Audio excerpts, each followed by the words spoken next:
E aí, galera, beleza? Aí, concurseiro, estamos aqui junto, professor Idelmar Medeiros, Geografia e Atualidade aqui do Vale Concurso, para fazer aí com você missão aprovação CBM Minas Gerais, né? Nós vamos discutir um pouquinho aí sobre os conteúdos que mais caem na sua prova. Fica ligado aí, você já observou aí, né? Que a gente já colocou, já postou algumas videoaulas para você aí. Nessas videoaulas nós fizemos correção de alguns exercícios, exercícios sobre curva de nível, exercícios sobre fuso horário, não é isso? E nós estamos aqui agora para a gente poder estar discutindo um pouco mais sobre esse conteúdo extenso da geografia, né, que está aí na sua prova, para você poder arrasar aí na sua prova, tranquilo, galera? E aí, tem aqui o Instagram para você, @prof.idelmarmedeiros, tudo junto, não é isso? Então você pode, né, colocar aí no Instagram, procurar aí, adicionar, não é isso? E nós vamos aí interagir legal, tirar as suas dúvidas, tranquilo? Para a gente poder aí ir para cima e conquistar essa vaga que você tanto sonha aí, beleza? Então, olha só, entre esse imenso conteúdo que vai cair aí na sua prova, né, que está disponível, a gente pegou aqui quais são os conteúdos que mais caíram nas provas anteriores. Entre esses conteúdos, né, um dos conteúdos que está sempre presente aí é geologia. Ó, geologia está sempre presente. E o que geologia quer saber? Geologia quer saber de você aí, ó, sobre placas tectônicas. Como é que cai isso daí, professor, de placas tectônicas? E associado a placas tectônicas, um assunto sempre presente aí na sua prova é terremoto. Beleza? Sismos, terremotos, né? Já caiu questão qual que é a diferença do terremoto que ocorre no Brasil e aqueles que ocorrem no Japão, qual que é o fator que contribui na formação de terremotos aí na Cordilheira dos Andes, próxima à Cordilheira dos Andes, né? De vez em quando isso vem com imagens, com mapas, para você poder interpretar aí. Tranquilo? Então vamos ver isso aqui um pouquinho, né? Quando a gente está discutindo sobre tectônica de placas, vamos lembrar sempre, né, que a gente tem aqui, ó, a América do Sul aí, né? O Brasil, a América do Sul. Aqui na América do Sul, no extremo oeste da América do Sul aí, ó, a gente tem aqui o quê? A gente tem aqui aquilo que a gente chama de Cordilheira dos Andes, ó, Cordilheira dos Andes, que é um dobramento moderno, tranquilo? É aí um dobramento moderno, igual a gente tem aí a Cordilheira dos Andes, que é um dobramento moderno. A gente também vai ter aí, por exemplo, né, a Cordilheira do Himalaia, lá na Ásia, a gente vai ter as montanhas rochosas aí nos Estados Unidos. Todas as vezes que a gente tem um dobramento moderno, esse dobramento moderno ele está associado a quê, professor? Esse dobramento moderno, concurseiro, fica ligado aí, ele está associado a convergência de placas, né? Está associado aí a convergência de placas. Quando eu falo para você convergência de placas tectônicas, o que converge é o que vai na mesma direção, não é isso? Então, olha só, na convergência de placas aqui, ó, a gente tem duas placas tectônicas que estão aí literalmente se chocando uma com a outra aí, ó. Então, estão literalmente uma se chocando com a outra. Se você parar para pensar, quais são os movimentos que essas placas fazem?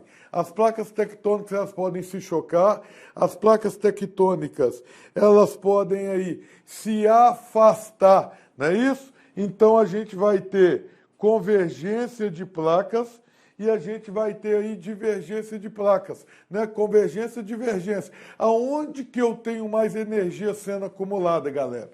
A energia mais acumulada é na convergência de placas. Exatamente por isso, nessas áreas de convergência de placas é onde ocorrem muitos terremotos, ok? Então, os terremotos, eles estão concentrados principalmente na convergência de placas, não só os terremotos, mas também os vulcões, né? Ó, gerando aí, principalmente no Oceano Pacífico, aquilo que a gente chama aí de Círculo de Fogo do Pacífico, ó, Círculo de Fogo do Pacífico, né? As bordas do Oceano Pacífico aí, aonde está concentrado mais de 80% da atividade vulcânica do planeta, só para você ficar ligado nisso daí, ok?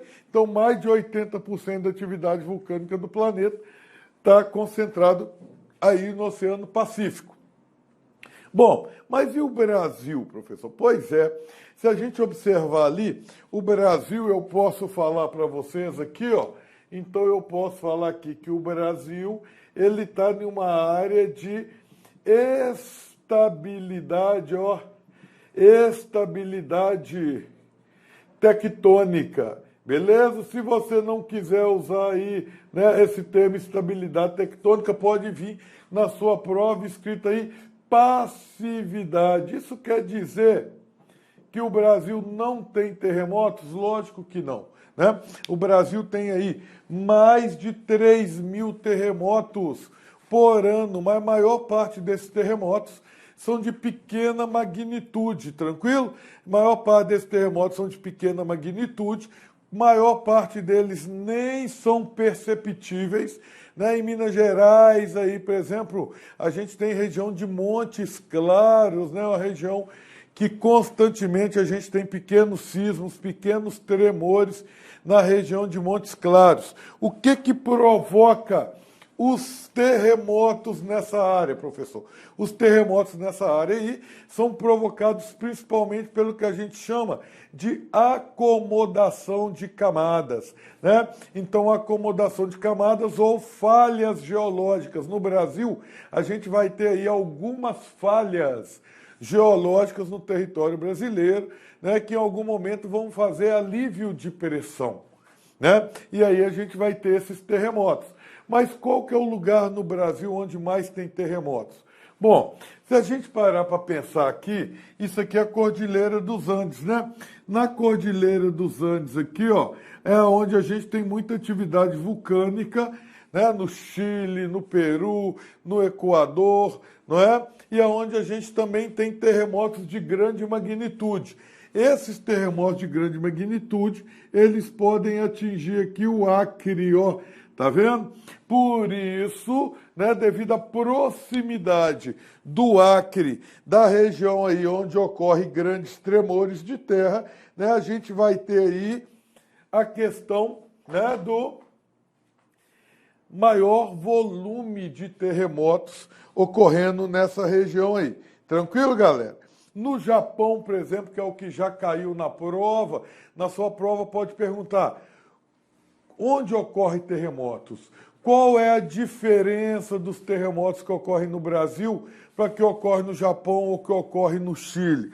A diferença é que o terremoto do Brasil está em uma área de estabilidade tectônica e o terremoto, né, do Chile, o terremoto do Japão, ocorre na convergência das placas, onde a gente vai ter aí, ó, grande instabilidade, grande atividade tectônica, tá? Esse tipo de questão caiu praticamente em todas as provas aí do Corpo de Bombeiro, né? Pode ser para soldado, pode ser, né, para CFO, né? Mas teve sempre presente aí nessas provas, tá ok, galera? Então, muito importante a gente saber esse assunto aí.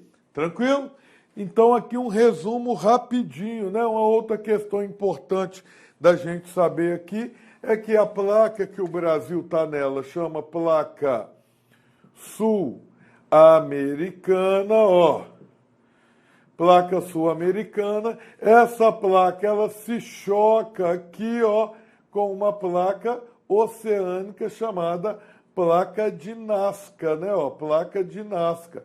E essa placa de Nazca, ela está sendo gradativamente destruída, né? Recentemente caiu isso aí em uma prova com um desenhozinho do contato dessas placas, hein? Então, fica atento a essa dica aí, que essa dica é importantíssima para você.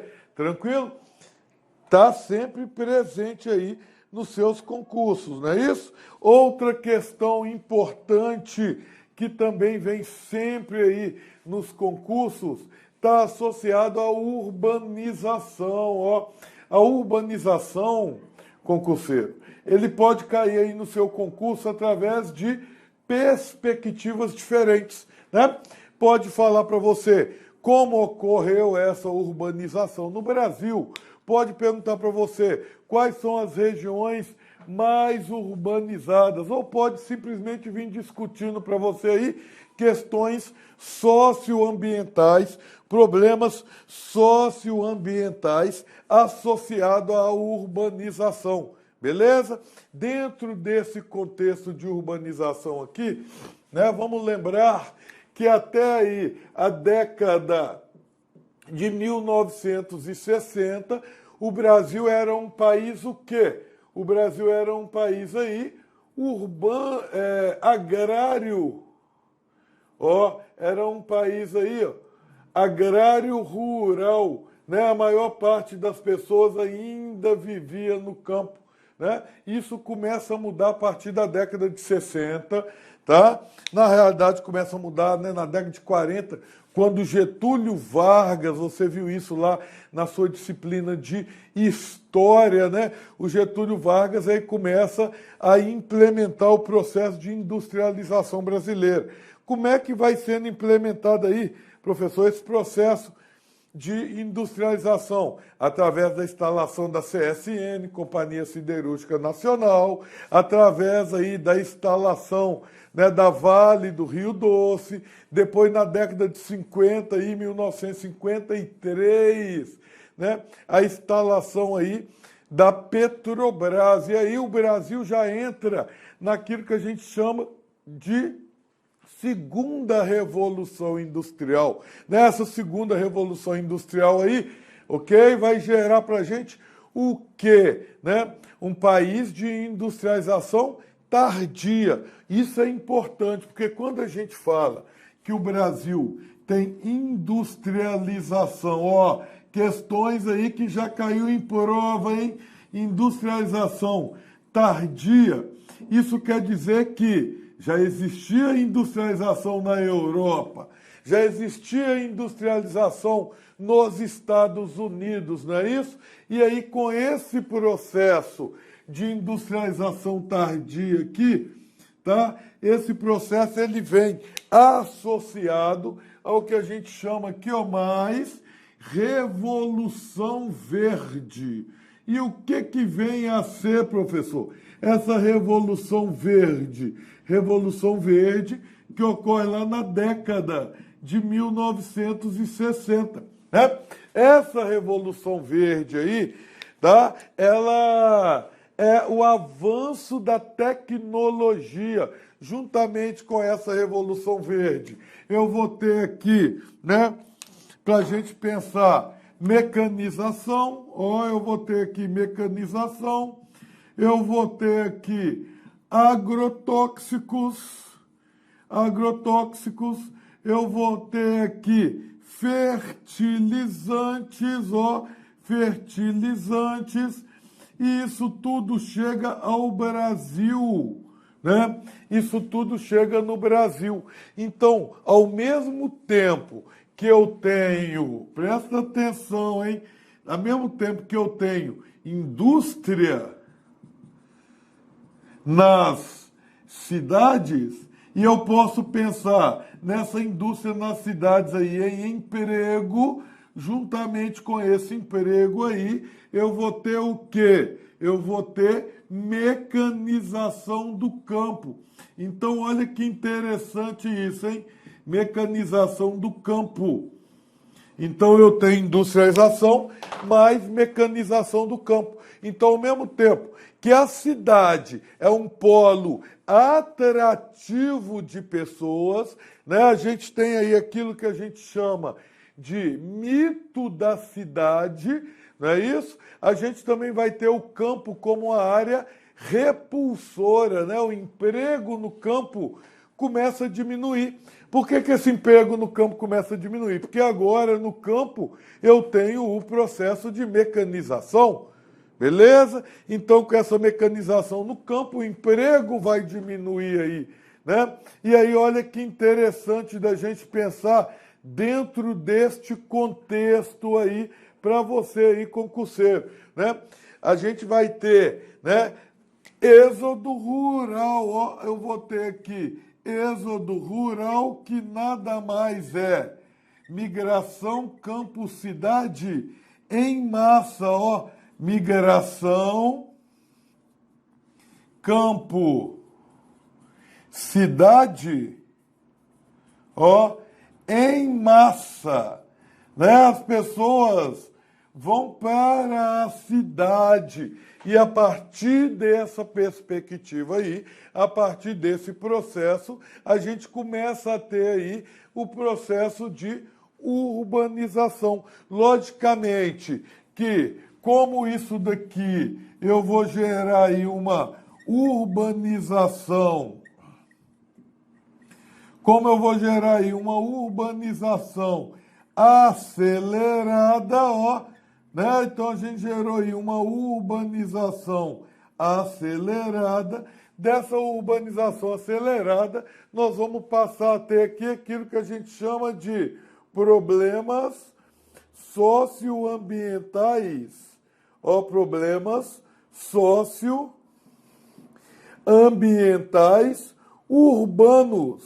Não é isso? Então a gente tem aí os problemas socioambientais urbanos.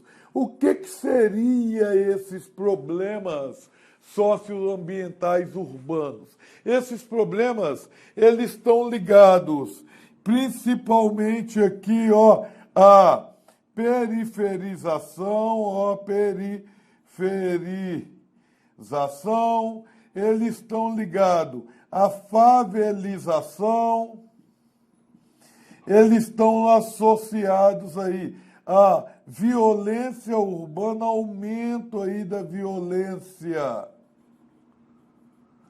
urbana, né? Eles estão associados ao que a gente chama de especulação imobiliária, problemas sanitários, ó, problemas sanitários, tratamento de água, tratamento de esgoto, ok? A gente também pode falar aqui, ó, de problemas de mobilidade urbana, de circulação, mobilidade, ó, urbana aí, ó, circulação dentro da cidade, né? Vou apagar o lado de cá, galera, para a gente poder continuar falando um pouquinho sobre isso do lado de cá, né?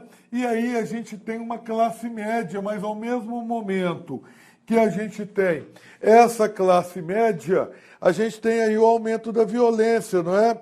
Esse aumento da violência aí vai gerar o quê? Né? Esse aumento da violência aí vai gerar aqui aquilo que é chamado de enclaves fortificados.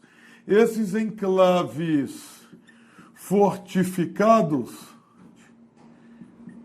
é a forma que a classe média tenta se defender aí dessa violência urbana, né? E aí esses enclaves fortificados estão associados a shopping centers, ó, shopping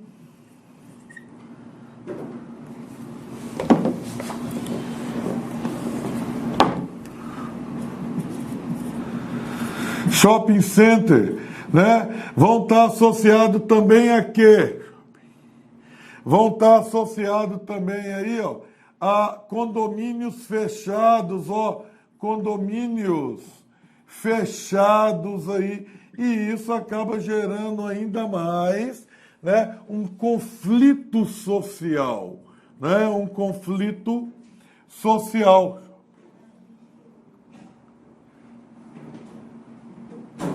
Só que esse conflito social que vai sendo gerado aí também gera o aumento do custo de vida da população, não é? E como é que é isso de aumentar aí o custo de vida da população e das empresas?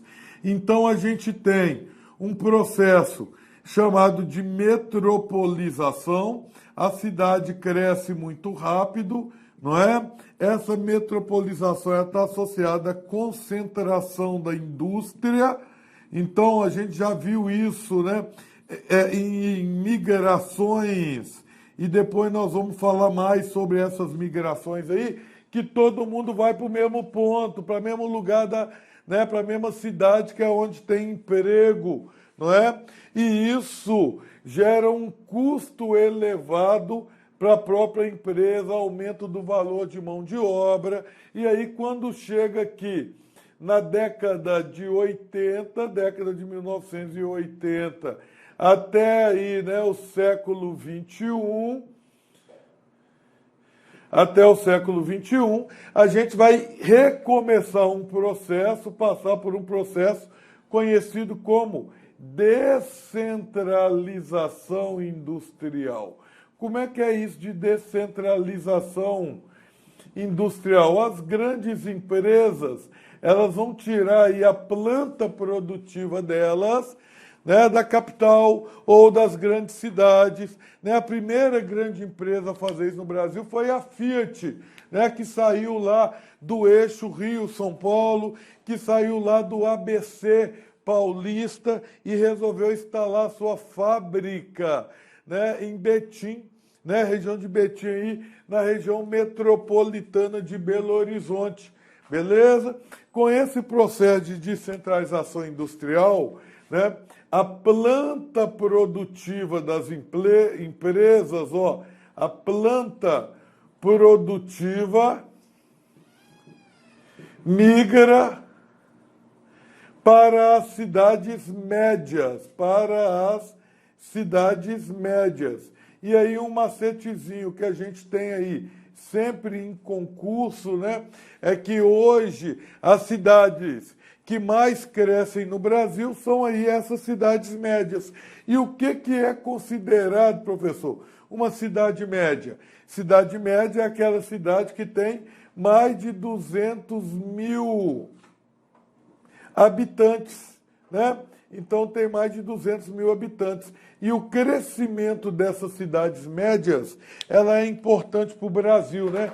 Primeiro porque o crescimento populacional deixa de ocorrer muito localizado, só nas cidades pequenas, né? E só nas grandes metrópoles, nas grandes capitais, né? Se espalha mais pelo país. Então a gente, apesar de ter um crescimento muito grande aí nas regiões metropolitanas, nas grandes metrópoles, esse crescimento também vai ocorrer em outras áreas do país, gerando emprego e melhorando a qualidade dos serviços oferecidos para a população, seja serviço de saúde, né, seja universidades, escola de qualidade, né, serviços públicos ou não. E aí, galera, isso leva a gente a uma outra questão, né? Como a vida fica muito corrida nessas cidades, porque agora nós temos uma parcela grande da população chegando aí naquilo que a gente chama de classe média, né? A classe média quer consumir, e para consumir a classe média precisa, né, concurseiro, trabalhar muito mais. E aí o que vai acontecer? Vai começar a se destacar aqui o setor terciário da economia. Ó. Então, o setor terciário da economia é um setor que vai começar a crescer mais. Hoje, esse setor já é o que emprega mais de 60% da população, ó. Emprega mais de 60% da população, não é de Minas Gerais, não, é do Brasil, tá? E não é só, né, no Brasil, não, no mundo todo. Esse setor terciário da economia, ele vai envolver o quê? Esse setor terciário aí envolve serviços e comércio, beleza? Serviços e comércio, né? Vamos lembrar aí que quando a gente estava aqui na década de 60 aí, ó, ou década de 40, qual que era o setor que predominava? O setor que predominava aqui era o setor primário, né? Ó, setor primário, aquele setor aí agropecuário de plantio, de extrativismo, não é? Quando a gente chega aqui na industrialização tardia, começa a predominar aqui o quê? O setor secundário da economia, que é o setor aí da indústria, não é? É o setor da indústria. Então, essa parte aí de setores da economia é uma parte que também já caiu na prova aí, né, para a CBM Minas Gerais aí, beleza? Isso aí também já caiu. Uma outra questão importante é que esse processo de metropolização aqui, ó, ele ocorre principalmente na região sudeste, né, ó? Na região sudeste mais região sul depois. E aí esse processo ocorrendo na região sudeste mais região sul, essas regiões vão ter os melhores IDHs, ó, melhores IDH do Brasil. E aonde vai ser que está o pior IDH? O pior IDH do Brasil, os 10 piores IDHs do Brasil, os estados, né, que a qualidade de desenvolvimento humano no Brasil é pior, é aí o Nordeste, né, onde a gente vai ter o quê? Quando eu falo para você aí de índice de desenvolvimento humano, outra questão que já andou caindo aí, né, nas provas, quando eu falo para você desse índice de desenvolvimento humano, eu estou falando para você de saúde. E a saúde, professor, ela vem baseada em quê? Ela vem baseada aí na expectativa de vida. Ó, expectativa de vida dessa hoje, que no Brasil é superior, né, a 76,7 anos. Também vem baseada, associada aí à educação. Só que educação, antigamente, como é que a gente avaliava a educação aí dentro desse contexto? Antigamente, a gente avaliava a educação com analfabetismo, né? Hoje, a gente avalia aqui com anos de estudo, ó, anos de estudo. Quem tem 25 anos ou mais, qual que é a média de anos de estudo de quem tem 25 anos ou mais? Né? Qual que é a expectativa para anos de estudo para quem está começando a estudar hoje, entrando na faculdade ou nascendo hoje? Como é que funciona essa perspectiva? E a outra questão aqui é a renda nacional bruta, ó, renda nacional bruta. Essa renda nacional bruta aqui, ela leva em conta todo o PIB, tudo aquilo que a gente produz durante um ano, e também vai levar em conta o que a gente exporta e aquilo que a gente importa, né? Bom, dentro dessa perspectiva aqui, para a gente fechar aqui essa missão de hoje, né? A gente vai ter o quê? A gente vai ter aí falando que o pior indicador social do Brasil é a educação. beleza? É a educação que puxa o indicador social do Brasil para baixo e, inclusive, em 2019, nós passamos de 79º, que já era uma colocação péssima, ok? Para 84º lugar de IDH. Tranquilo, galera? Fica a dica aí, qualquer dúvida, procura lá no Instagram. Dá um joinha pra gente aí, se você curtiu. Comenta aí embaixo, comenta aí, né? Tô garantindo pra você que se você comentar eu vou ver, vou responder você aí, beleza? E se a gente tiver uns likes legais, uns comentários legais aí, nós vamos gravar outra aula, outra dica de graça pra você aí, pra te ajudar no seu concurso bem bisurada para você aí. Tranquilo, concurseiro? Um abraço aí, até a próxima aula.